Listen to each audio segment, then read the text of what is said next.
কুষ্টিয়ার কুমারখালী পৌরসভার আয়োজনে মঙ্গলবার ৯ ডিসেম্বর রোকেয়া দিবস উদযাপন করা হয়েছে। দিবসটিতে কুমারখালী পৌরসভা ও বাংলাদেশ মহিলা পরিষদের উদ্যোগে একটি র্যালি বের করা হয়। র্যালিটি উপজেলা পরিষদ চত্বরে এসে শেষ হয়।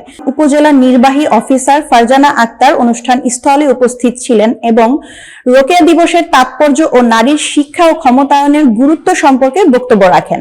অনুষ্ঠানে স্থানীয় নাগরিক ও বিভিন্ন সামাজিক সংগঠনের সদস্যরা অংশগ্রহণ করেন।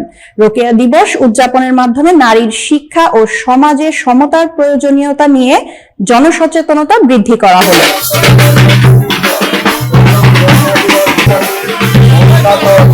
Gracias.